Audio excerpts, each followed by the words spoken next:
ओम श्री गणेशाय नमः। श्रीमद् भागवत गीता जी का तीसरा अध्याय। इस पर अर्जुन ने प्रश्न किया कि हे जनार्दन, यदि कर्मों की अपेक्षा ज्ञान आपके श्रेष्ठ मान्य है तो फिर हे केशव, मुझे भयंकर कर्म में क्यों लगाते हैं तथा आप मिले हुए से वचन से मेरी बुद्धि को मोहित सी करते हैं। इसलिए उस एक बात को निश्चय करके कहिए कि जिससे मैं कल्याण को प्राप्त होऊं। इस प्रकार अर्जुन के पूछने पर भगवान श्री कृष्ण महाराज बोले, हे निष्पाप अर्जुन, इस लोक में दो प्रकार की निष्ठा मेरे द्वारा पहले कही गई है। ज्ञानियों की ज्ञान योग से और योगियों की निष्काम कर्म योग से। परंतु किसी भी मार्ग के अनुसार कर्मों को स्वरूप से त्यागने की आवश्यकता नहीं है, क्योंकि मनुष्य न तो कर्मों के न करने से निष्कर्मता को प्राप्त होता है और न कर्मों को त्यागने मात्र से भगवत साक्षात्कार रूप सिद्धि को प्राप्त होता है, तथा सर्वथा कर्मों का स्वरूप से त्याग हो भी नहीं सकता, क्योंकि कोई भी पुरुष किसी काल में क्षण मात्र भी बिना कर्म किए नहीं रहता है। निसंदेह सभी पुरुष प्रकृति से उत्पन्न हुए गुणों द्वारा परवश हुए कर्म करते हैं। इसलिए जो मूढ़ बुद्धि पुरुष कर्मेंद्रियों को हठ से रोककर इंद्रियों के भोगों को मन से चिंतन करता रहता है, वह मिथ्याचारी अर्थात दंभी कहा जाता है। और हे अर्जुन, जो पुरुष मन से इंद्रियों को वश में करके अनासक्त हुआ कर्मेंद्रियों से कर्म योग का आचरण करता है, वह श्रेष्ठ है। इसलिए तू शास्त्र विधि से नियत किए हुए स्वधर्म रूप कर्म को कर, क्योंकि कर्म न करने की अपेक्षा कर्म करना श्रेष्ठ है, तथा कर्म न करने से तेरा शरीर निर्वाह भी नहीं सिद्ध होगा। हे अर्जुन, बंधन के भय से भी कर्मों का त्याग करना योग्य नहीं है, क्योंकि यज्ञ अर्थात विष्णु के निमित्त किए हुए कर्म के सिवा अन्य कर्म में लगा हुआ ही यह मनुष्य कर्मों द्वारा बंधता है। इसलिए हे अर्जुन, आसक्ति से रहित हुआ उस परमेश्वर के निमित्त कर्म का भली प्रकार आचरण कर। कर्म न करने से तू पाप को भी प्राप्त होगा, क्योंकि प्रजापति ब्रह्मा ने कल्प के आदि में यज्ञ सहित प्रजा को रचकर कहा कि इस यज्ञ द्वारा तुम लोग वृद्धि को प्राप्त हो, और यह यज्ञ तुम लोगों को इच्छित कामनाओं के देने वाला होवे, तथा तुम लोग इस यज्ञ द्वारा देवताओं की उन्नति करो और वे देवता लोग तुम लोगों की उन्नति करें। इस प्रकार आपस में कर्तव्य समझकर उन्नति करते हुए परम कल्याण को प्राप्त होगे, तथा यज्ञ द्वारा बढ़ाए हुए देवता लोग तुम्हारे लिए बिना मांगे ही प्रिय भोगों को देंगे। उनके द्वारा दिए हुए भोगों को जो पुरुष इनके लिए बिना दिए ही भोगता है, वह निश्चय चोर है। कारण कि यज्ञ से शेष बचे हुए अन्न को खाने वाले श्रेष्ठ पुरुष सब पापों से छूटते हैं, और जो पापी लोग अपने शरीर पोषण के लिए ही पकाते हैं, वे तो पाप को ही खाते हैं। क्योंकि संपूर्ण प्राणी अन्न से उत्पन्न होते हैं, और अन्न की उत्पत्ति वृष्टि से होती है, तथा वृष्टि यज्ञ से होती है, और वह यज्ञ कर्मों से उत्पन्न होने वाला है। तथा उस कर्म को तू वेद से उत्पन्न हुआ जान, और वेद अविनाशी परमात्मा से उत्पन्न हुआ है। इससे सर्वव्यापी परम अक्षर परमात्मा सदा ही यज्ञ में प्रतिष्ठित है। हे पार्थ, जो पुरुष इस लोक में इस प्रकार चलाए हुए सृष्टि चक्कर के अनुसार नहीं वर्तता है, अर्थात शास्त्रानुसार कर्मों को नहीं करता है, वह इंद्रियों के सुख को भोगने वाला पापायु पुरुष व्यर्थ ही जीता है। परंतु जो मनुष्य आत्मा ही में प्रीति वाला और आत्मा ही में तृप्त तथा आत्मा ही में संतुष्ट होवे, उसके लिए कोई कर्तव्य नहीं है, क्योंकि इस संसार में उस पुरुष का किए जाने से भी कोई प्रयोजन नहीं है और न किए जाने से भी कोई प्रयोजन नहीं है, तथा इसका संपूर्ण भूतों में कुछ भी स्वार्थ का संबंध नहीं है। तो भी उसके द्वारा केवल लोक हितार्थ कर्म किए जाते हैं। इससे तू अनासक्त हुआ निरंतर कर्तव्य कर्म का अच्छी प्रकार आचरण कर, क्योंकि अनासक्त पुरुष कर्म करता हुआ परमात्मा को प्राप्त होता है। इस प्रकार जनकादि ज्ञानी जन भी आसक्ति रहित कर्म द्वारा ही परम सिद्धि को प्राप्त हुए हैं।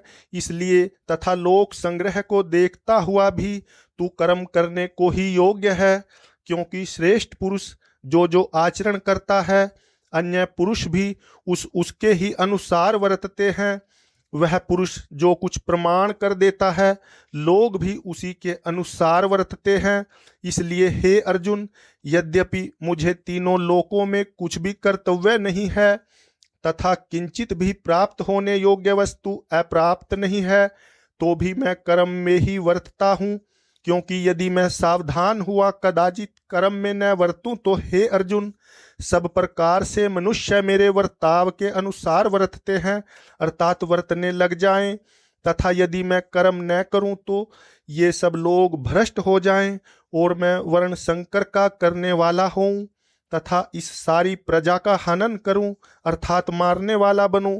इसलिए हे भारत, कर्म में आसक्त हुए अज्ञानी जन जैसे कर्म करते हैं, वैसे ही अनासक्त हुआ विद्वान भी लोक शिक्षा को चाहता हुआ कर्म करे। ज्ञानी पुरुष को चाहिए कि कर्मों में आसक्ति वाले अज्ञानियों की बुद्धि में भ्रम अर्थात कर्मों में अश्रद्धा उत्पन्न न करे, किंतु स्वयं परमात्मा के स्वरूप में स्थित हुआ और सब कर्मों को अच्छी प्रकार करता हुआ उनसे भी वैसे ही करावे। वास्तव में संपूर्ण कर्म प्रकृति के गुणों द्वारा किए हुए हैं, तो भी अहंकार से मोहित हुए अंतःकरण वाला पुरुष मैं करता हूँ ऐसे मान लेता है।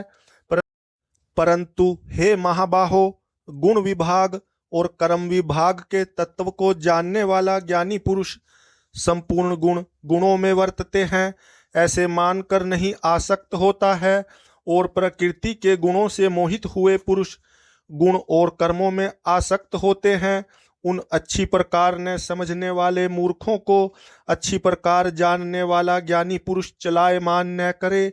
इसलिए हे अर्जुन, तू ध्यान निष्ठ चित्त से संपूर्ण कर्मों को मुझ में समर्पण करके आशा रहित और ममता रहित होकर संताप रहित हुआ युद्ध कर।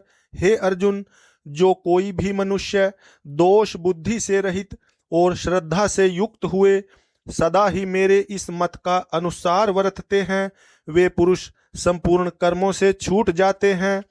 और जो दोष दृष्टि रखने वाले मूर्ख लोग इस मेरे मत के अनुसार नहीं वर्तते हैं, उन संपूर्ण ज्ञानों में मोहित चित्त वालों को तू कल्याण से भ्रष्ट हुए ही जान।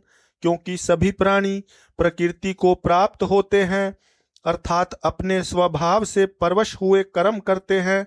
ज्ञानवान भी अपनी प्रकृति के अनुसार चेष्टा करता है, फिर इसमें किसी का हठ क्या करेगा।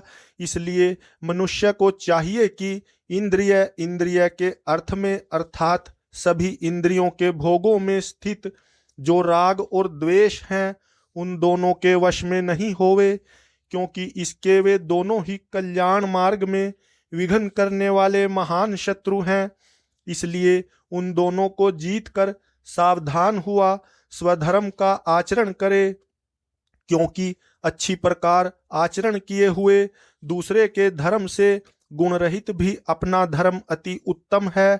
अपने धर्म में मरना भी कल्याणकारक है और दूसरे का धर्म भय को देने वाला है। इस पर अर्जुन ने पूछा कि हे कृष्ण, फिर यह पुरुष बलात् लगाए हुए के सदृश न चाहता हुआ भी किससे प्रेरा हुआ पाप का आचरण करता है। इस प्रकार अर्जुन के पूछने पर श्री कृष्ण महाराज बोले, हे अर्जुन, रजोगुण से उत्पन्न हुआ यह काम ही क्रोध है। यह ही महाअशन अर्थात अग्नि के सदृश भोगों से न तृप्त होने वाला और बड़ा पापी है। इस विषय में इसको ही तू वैरी जान। जैसे धुएं से अग्नि और मल से दर्पण ढका जाता है तथा जैसे जेर से गर्भ ढका हुआ है, वैसे ही उस काम के द्वारा यह ज्ञान ढका हुआ है। और हे अर्जुन, इस अग्नि सदृश न पूर्ण होने वाले काम रूप ज्ञानियों के नित्य वैरी से ज्ञान ढका हुआ है। इंद्रियां, मन और बुद्धि इस काम के वासस्थान कहे जाते हैं और यह काम इन मन, बुद्धि और इंद्रियों द्वारा ही ज्ञान को आच्छादित करके इस जीवात्मा को मोहित करता है। इसलिए हे अर्जुन, तू पहले इंद्रियों को वश में करके ज्ञान और विज्ञान के नाश करने वाले इस काम पापी को निश्चय पूर्वक मार। और यदि तू समझे कि इंद्रियों को रोक कर काम रूप वैरी को मारने की मेरी शक्ति नहीं है, तो तेरी यह भूल है, क्योंकि इस शरीर से तो इंद्रियों को पर श्रेष्ठ, बलवान और सूक्ष्म कहते हैं, और इंद्रियों से पर मन है, और मन से भी पर बुद्धि है, और जो बुद्धि से भी अत्यंत परे है वह आत्मा है। इस प्रकार बुद्धि से पर अर्थात सूक्ष्म तथा सब प्रकार बलवान और श्रेष्ठ अपने आत्मा को जानकर और बुद्धि के द्वारा मन को वश में करके, हे महाबाहो, अपनी शक्ति को समझकर इस दुर्जय काम रूप शत्रु को मार। ओम इति श्रीमद् भागवत गीता रूपी उपनिषद एवं ब्रह्म विद्या तथा योग शास्त्र विषयक श्री कृष्ण और अर्जुन के संवाद में कर्म योग नामक तीसरा अध्याय। हरि ओम तत्सत। हरि ओम तत्सत। हरि ओम तत्सत।